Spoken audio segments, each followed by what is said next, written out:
This channel does not promote any violent, harmful, or illegal activities. All content provided by this channel is meant for an educational purpose only. 21-এর পর 26-এও কি বাম কংগ্রেসের সঙ্গে জোট ISF এর?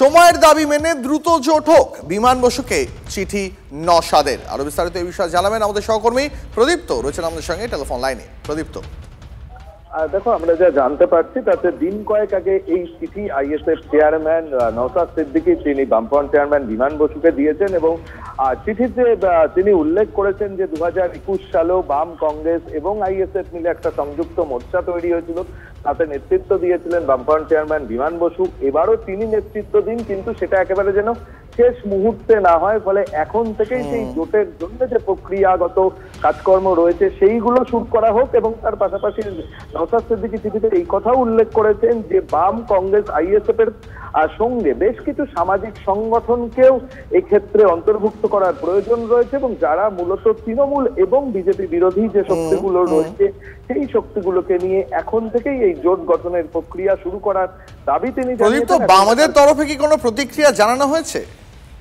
আর দেখো, আনুষ্ঠানিকভাবে এখনো বামেদের তরফ থেকে এই বিষয় নিয়ে কোনো প্রতিক্রিয়া জানানো হয়নি, তবে বামফ্রন্ট তারা নিজেদের মধ্যে আলোচনা ইতিমধ্যেই সেরে ফেলেছে এবং তারপরই আগামী সপ্তাহ থেকে তারা তাদের শরিকদের সঙ্গে দ্বিপাক্ষিক বৈঠকের পাশাপাশি তারা কংগ্রেসের সঙ্গেও কথা বলবে বলেই আমরা জানতে পারছি। তবে আইএসএফ এর এই ক্ষেত্রে তারা কি উত্তর দেন সেদিকে যেমন আইএসএফ নেতৃত্ব তাকিয়ে রয়েছে, রাজনৈতিক মহলেও তা নিয়ে অপেক্ষা করছে রাজনৈতিক মহলের বিশ্লেষকরা।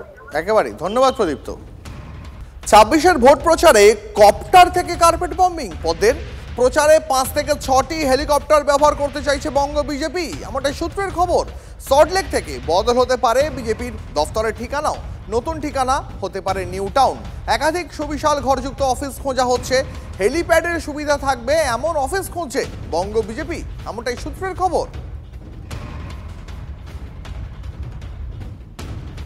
মোদিজি তো প্রায় আসেন, 21 সাল থেকে যদি এই পিরিয়ডটাই ধরা যায়, মোদিজি আসেননি এমন কোনো সাল নেই। অতএব তিনি আসেন এবং খালি হাতে আসেন না, হাত ভরে নিয়ে আসেন। আলিপুরদুয়ার, দুর্গাপুর এবং দমদম মিলে তিনি উদ্বোধন এবং শিলান্যাস প্রায় 20,000 কোটি টাকার করেছেন।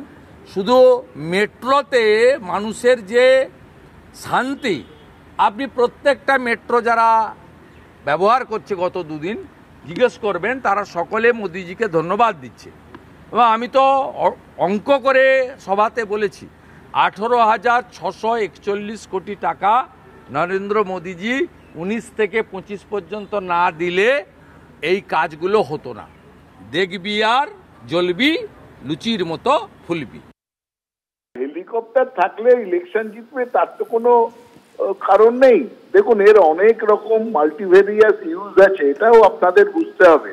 অনেক সময় বিজেপির ক্ষেত্রে প্রধানত তারা বিভিন্ন জায়গায় টাকা ক্যারি করার জন্য, ক্যাশ টাকা আদান প্রদানের জন্য হেলিকপ্টার ব্যবহার করেন। বিজেপির টাকারও অভাব নেই, তাতে হেলিকপ্টারেরও অভাব হবে না। যেটার অভাব সেটা এদের পূরণ করা সম্ভব নয়, সেটা হচ্ছে জনসমর্থন।